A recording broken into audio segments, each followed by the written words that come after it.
नमस्कार, खबर सहारनपुर में आपका स्वागत है।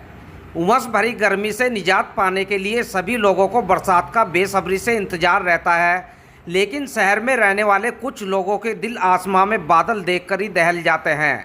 ऐसा हो भी क्यों ना, हर बरसात में उन्होंने आपदा को झेला और नुकसान उठाने को मजबूर हुए। जी हाँ, हम बात कर रहे हैं शहर की प्रमुख नदी डमोला के किनारे रहने वाले लोगों की। यहाँ बताते चले कि शहर से दो नदियाँ होकर गुजरती है। एक ऐतिहासिक महत्व वाली पांवधोई नदी है और दूसरी डमोला नदी। पांवधोई नदी शहर में 4 किलोमीटर का सफ़र तय कर राकेश टाकीज के पास डमोला नदी में मिल जाती है, जबकि डमोला नदी 9 किलोमीटर का सफ़र शहर में तय करती है। वर्ष 2013 की आपदा के बाद हर वर्ष बरसात में डमोला नदी से सटे इलाके जलमग्न हो जाते हैं, जिससे वहाँ रहने वाले लोगों को काफ़ी नुकसान उठाना पड़ता है। पांवधोई नदी ने भी पिछले वर्ष अपना रौद्र रूप दिखाया और पुल खुमरान से आगे तक पांवधोई नदी का पानी सड़कों पर आ गया था, जिससे वहां लोगों को नुकसान उठाना पड़ा था।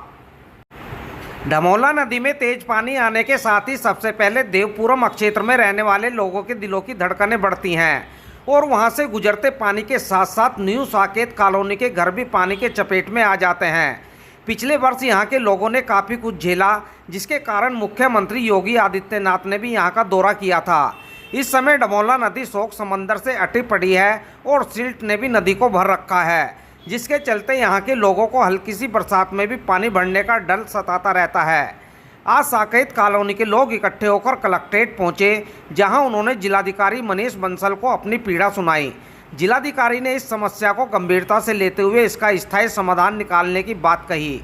वहीं मौके पर पहुंचे पूर्व मंत्री काजी सायान मसूद के समक्ष भी क्षेत्र के लोगों ने अपनी समस्या रखी और काजी सायान मसूद ने इसे जिलाधिकारी के समक्ष भी उठाया।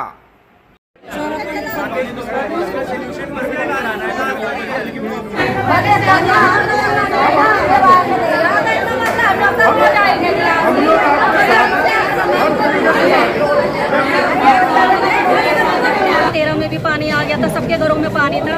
उसके बाद ये था कि उसमें डमोले में थोड़ी सी गहराई थी, तो वो इतने साल तक थोड़ा खिंच गया। लेकिन अब 2023 में जो पानी आया, उसके बाद योगी जी भी आए वहाँ पर। उन्होंने आश्वासन दिया था कि इसकी सफाई होगी और इसकी पैचिंग होगी, लेकिन पूरा साल हो चुका, दोबारा बरसात शुरू हो चुकी है। ना वहाँ पे कोई पार्षद आता है, ना कोई सांसद आता है, ना कोई विधायक आता है, ना कोई डीएम आता है, ना कोई आता, कोई नहीं आता। आते भी हैं तो देखकर चले जाते हैं कि हम ये करेंगे, आश्वासन दे देते हैं। आज भी डीएम सर ने आश्वासन दिया है, अभी कुछ नहीं कहा। हर साल बाढ़ की वजह से पानी बढ़ जाता है बारिश के समय में। समस्या बिल्कुल जेन्युइन है, सबकी जानकारी में डाला गया। सब डीएम साहब, कमिश्नर साहब सबकी जानकारी में है, लेकिन अभी तक जो है सभी ने आश्वासन ही दिया है। हम लोग कोशिश कर रहे हैं, माननीय विधायक जी ने विधानसभा में मुद्दा उठाया था, लेकिन उसके बाद जो है यहाँ के प्रशासन ने कोई उसमें कार्रवाई नहीं की। वहीं इस मामले में मेयर डॉक्टर अजय सिंह का कहना है कि नगर निगम को डमोला नदी की सफाई कराने में स्पेशलिटी हासिल नहीं है, लेकिन इसके बावजूद भी नगर निगम जितना हो सकता है उतना काम कर रहा है। इस समस्या के स्थायी समाधान के लिए हर संभव प्रयास किए जा रहे हैं। देखिए, मामला साकेत कॉलोनी का नहीं है। जब पिछली बार जलवृष्टि हुई थी, माननीय मुख्यमंत्री खुद आए थे, उन्होंने दौरा किया था। जब जलवृष्टि हुई थी तो लगभग 50 से 60 हज़ार लोग थे जो कि उससे प्रभावित हो गए थे। यह जो क्षेत्र आप बता रहे हैं, यह क्षेत्र भी उसमें से एक है। बहुत सारे कारण हैं जिसके कारण ये हो गया। आज कारण पे जाने की आवश्यकता नहीं है कि क्यों जो सिंचाई की भूमि थी नदियों के किनारे, उसमें कॉलोनियाँ कैसे बस गई। वह लोग बहुत ही भोले लोग हैं, उन भोले लोगों को कैसे लोगों ने नदी के बीच में जाके बसा दिया। लेकिन अब इस समय समस्या ये है कि वह तो जाके वहाँ बस गए। जब भी जलवृष्टि होती है, नगर निगम अपना कार्य करता है, जल को निकालने के लिए, साफ़ सफाई के लिए, कॉलोनियों की साफ़ सफाई के लिए, नालियों की साफ़ सफाई के लिए कार्य करता है।